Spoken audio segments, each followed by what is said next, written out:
আজকের আলোচনার বিষয় হলো ভয়েস চেঞ্জ। এই ভয়েস চেঞ্জের ওপর 10টি প্রশ্ন এক্সপ্লেনেশন সহ রাখা হয়েছে। আশা করি অংশটি তোমাদের অনেক কাজে লাগবে। তো চলো দেরি না করে শুরু করে দিই আজকের অংশটি। প্রথম প্রশ্নটা দেখে নেওয়া হোক। That too many cooks spoil the broth is known to all. অপশানসগুলো দেখে নাও। All knows that the broth is spoiled by too many cooks. All know that too many cooks spoil the broth. All knew that too many cooks spoilt the broth. All know that the broth is spoilt by too many cooks. তো চলো উত্তর করার চেষ্টা করো। তো আমরা এবার সঠিক উত্তরটি দেখে নেব। এখানে অপশন বি হবে সঠিক উত্তর, অর্থাৎ all know that too many cooks spoil the broth. তো চলো এবার এক্সপ্লেনেশনটা দেখে নিই। That too many cook spoil the broth is known to all, এটা সিম্পল প্রেজেন্টে আছে এবং অবভিয়াসলি প্যাসিভ ভয়েসে আছে। তো কি করে বুঝবো যে এটা প্যাসিভ ভয়েসে আছে? তার জন্য প্যাসিভ ভয়েসের স্ট্রাকচারটার দিকে লক্ষ্য করো। Subject plus verb am is are plus V3 plus two plus object, অর্থাৎ দেখো এখানে that too many cook spoil the broth, টোটালটা হলো সাবজেক্ট, তারপরে দেখো ইজ আছে অর্থাৎ ভার্ব অ্যাম ইজ আরের মধ্যে যে কোনো একটা, তার মানে ইজ আছে এখানে, plus V3 known, no new known, তাহলে V3 অবশ্যই প্লাস টু প্লাস অল মানে অবজেক্ট। তাহলে বুঝতে পারলাম এটা প্যাসিভ ভয়েসে আছে। এবং এটাকে যদি আমরা অ্যাক্টিভ ভয়েসে চেঞ্জ করি তাহলে কিভাবে চেঞ্জ করব? Subject plus V1 plus that plus object. তাহলে কি দেখে নাও কিভাবে চেঞ্জ করছি। তাহলে এখানে যেটা প্যাসিভ ভয়েসে যেটা অবজেক্ট ছিল সেটাই হয়ে যাবে অ্যাক্টিভ ভয়েসের সাবজেক্ট, তাহলে অল, তারপরে V1 বলেছে, তাহলে নোন ছিল আমাদের V3, তাহলে নো হয়ে যাবে আমাদের V1, তারপরে plus that plus remaining part অর্থাৎ অবজেক্ট, অর্থাৎ too many cook spoil the broth. প্রশ্ন number 2, avoid taking the flyover. অপশানসগুলো দেখে নেব। The flyover should be avoid, the flyover can be avoid take, the flyover should be avoided, the flyover should avoid taking. তো চলো উত্তর করার চেষ্টা করো। এখানে সঠিক উত্তর হবে option C, the flyover should be avoided. তো চলো এবার এক্সপ্লেনেশনটা দেখে নেব। অ্যাভয়েড টেকিং দ্য ফ্লাইওভার, এটা ইম্পারেটিভ সেন্টেন্সে আছে এবং অ্যাডভাইস ইজ এভিডেন্ট, অর্থাৎ এটা একটা অ্যাডভাইস এবং যেটা স্পষ্ট। আমরা জানি ইম্পারেটিভ সেন্টেন্সের ক্ষেত্রে সবসময় অ্যাডভাইস বোঝালে কি হয়, উচিত অর্থে ব্যবহৃত হয়, অর্থাৎ শুড আসে। তাহলে প্যাসিভ ভয়েসে যখন চেঞ্জ করব শুড বি আসবে, আর শুড বি আসলে অবশ্যই আমাদের কি আসবে, V3 আসবে। তাহলে কি হয়ে যাবে, এখানে সাবজেক্টটা আইডেন্টিফাই করো, অর্থাৎ the flyover should be avoided, অর্থাৎ V3 অ্যাভয়েড ছিল, তাহলে সেখান থেকে হবে অ্যাভয়েডেড। প্রশ্ন number 3, they are going to open the shops at 11 o'clock। অপশানসগুলো দেখে নেব। The shops must be opened at 11 o'clock, the shops were opened at 11 o'clock, the shops are going to be opened at 11 o'clock, the shops have been opened at 11 o'clock। তো চলো উত্তর করার চেষ্টা করো। এখানে সঠিক উত্তর হবে অপশন সি, অর্থাৎ the shops are going to be opened at 11 o'clock। তো চলো এক্সপ্লেনেশনটা দেখে নিই। Explanation, they are going to open the shops at 11 o'clock, এটা প্রেজেন্ট কন্টিনিউয়াস টেন্সে আছে। দেখো এখানে অ্যাক্টিভ ভয়েস এবং প্যাসিভ ভয়েসের স্ট্রাকচারগুলো দেওয়া আছে, কিন্তু লক্ষ্য রাখবে যখনই 2 প্লাস V1 থাকবে প্যাসিভ ভয়েসে চেঞ্জ করলে আসবে 2 প্লাস B প্লাস V3। তা দেখো আর এখানে কি হয়ে যাবে, এখানে অবজেক্টটাই সাবজেক্ট হয়ে যাবে, তাহলে দ্য শপস চলে আসছে, তাহলে the shops are going to be opened, দেখো 2 প্লাস B প্লাস V3 চলে এসছে অ্যাট 11 o'clock। আশা করি তোমরা বুঝতে পেরেছো। তো চলো পরবর্তী প্রশ্ন।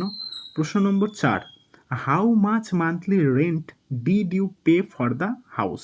Options, how much monthly rent was paid for the house, how much monthly rent is being paid for the house, how much monthly rent was being paid for the house, how much monthly rent is paid for the house। তো চলো উত্তর করার চেষ্টা করো। এখানে সঠিক উত্তর হবে option A, how much monthly rent was paid for the house. তো চলো এক্সপ্লেনেশন দেখে নিই। How much monthly rent did you pay for the house. Structure যদি ডিড দিয়ে অর্থাৎ ইন্টারোগেটিভ সেন্টেন্সে যদি প্রশ্ন থাকে ডিড দিয়ে, the did plus subject plus V plus object, দেখো স্ট্রাকচারটা মিলে আছে। ডিড আছে অবশ্যই, তাহলে কি হবে, অবশ্যই ভার্ব তোমার V1 আসবে, তাহলে did plus subject plus V1 plus object, অবশ্যই দেখো মিলে গেছে। এবার এটাকে যখন আমরা প্যাসিভ ভয়েসে চেঞ্জ করবো, ডিড থাকলে ওয়াজ বা ওয়্যার আছে, তাহলে এখানে ওয়াজ আসবে, তাহলে হাউ মাচ মান্থলি রেন্ট পর্যন্ত পুরো same. Did you pay for the house, তাহলে এখানে কি হয়ে যাবে, ওয়াজ, দেখো ওয়াজ প্লাস V3 আসবে, তার মানে পে থেকে পেড চলে আসবে, যেহেতু V3 ফরম্যাট, তাহলে V3 হয়ে যায় পেড ফর দ্য হাউস। এটাকে তোমরা অ্যাসার্টিভ সেন্টেন্সে চেঞ্জ করেও কিন্তু করতে পারতে। তো চলো পরবর্তী প্রশ্ন দেখে নিই। প্রশ্ন নম্বর 5, my friends persuaded me that I should forgive him. তাহলে অপশানসগুলো দেখে নেব।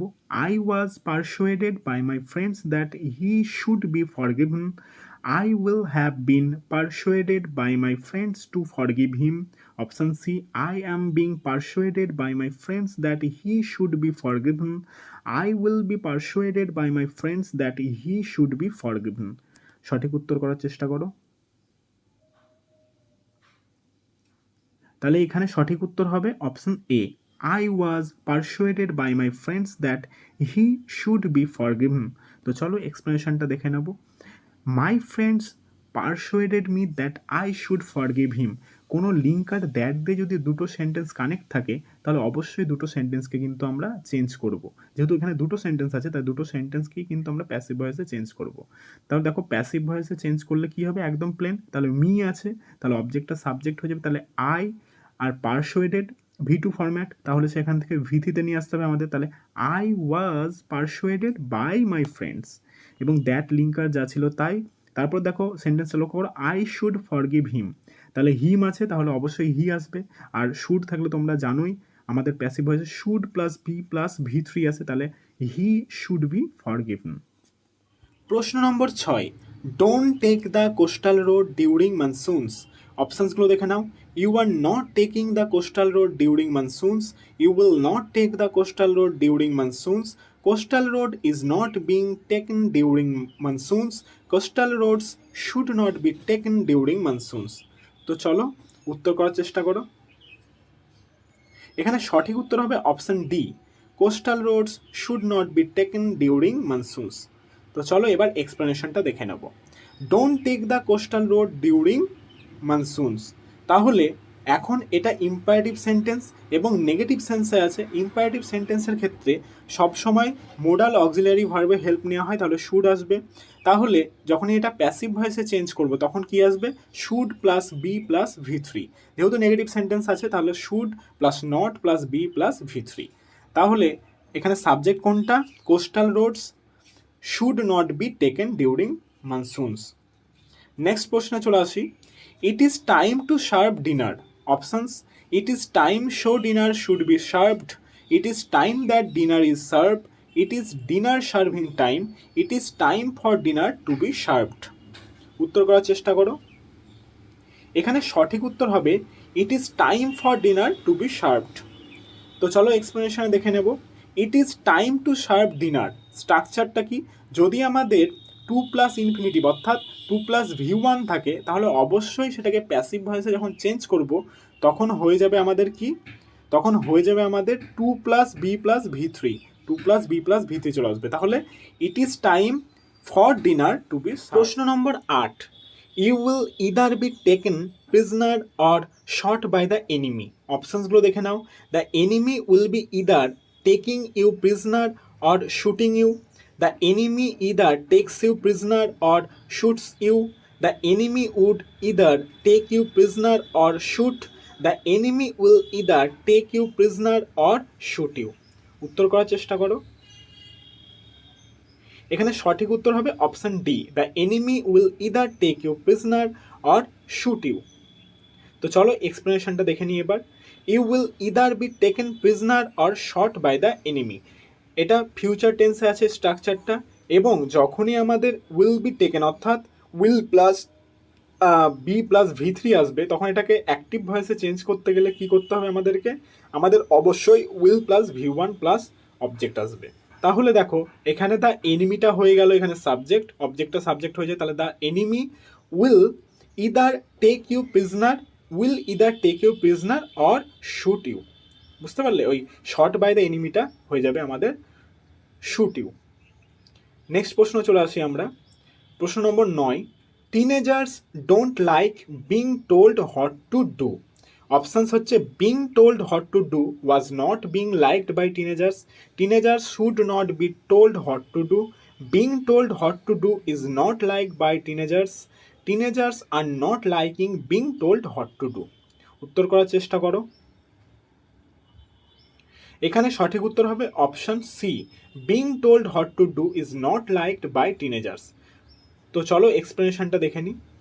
Teenagers don't like being told what to do, তাহলে এখানে being told what to do এটা হয়ে যাবে এখানে আমাদের সাবজেক্ট, এবং আমরা জানি ডোন্ট থাকলে কি হয়, ইজ নট আসে, তাহলে ইজ নট প্লাস V3 যখন আমরা প্যাসিভ ভয়েসে করব, তাহলে being told what to do is not liked, like ছিল তাহলে লাইকড হয়ে যাবে বাই টিনেজার্স। প্রশ্ন নম্বর 10, nobody told me Sahina was unwell. অপশানসগুলো দেখে নাও। I was not being told by anybody that Sahina was unwell. I was not told by anybody that Sahina was unwell. Nobody told me Sahina was being unwell, and nobody tells me that Sahina was unwell. উত্তর করার চেষ্টা করো। এখানে সঠিক উত্তর হবে option B, I was not told by anybody that Sahina was unwell. তো চলো এক্সপ্লেনেশনটা দেখে নিই। Nobody told me Sahina was unwell, nobody told me, এটা তোমার সিম্পল পাস্টে আছে অ্যাক্টিভ ভয়েস, তাহলে সিম্পল পাস্টে থাকলে নোবডি টোল্ড মি যদি হয় তাহলে এটাকে প্যাসিভ ভয়েসে চেঞ্জ করলে কি হবে, আই ওয়াজ নট, মি আছে তার মানে আই হয়ে যাবে, তাহলে I was not told by anybody. যদি আমরা নট নিয়ে আসি তাহলে অবশ্যই এনিবডি করতে হবে, আর যদি নট আমরা না নিয়ে আসি তাহলে করতে হবে I was told by nobody. তাহলে এখানে অপশানস যেহেতু I was not told by anybody ছিল তার জন্য ওটাই করেছি, তাহলে I was not told by anybody that, linker দিয়ে সাহিনা ওয়াজ আনওয়েল, বাকি পার্ট রিমেনিং সেম। তো আশা করি তোমাদের খুব ভালো লেগেছে। যদি ভিডিওটি ভালো লেগে থাকে তাহলে অবশ্যই লাইক, কমেন্ট এবং তোমাদের বন্ধুদের মধ্যে শেয়ার করতে একদম ভুলবে না। Thank you so much.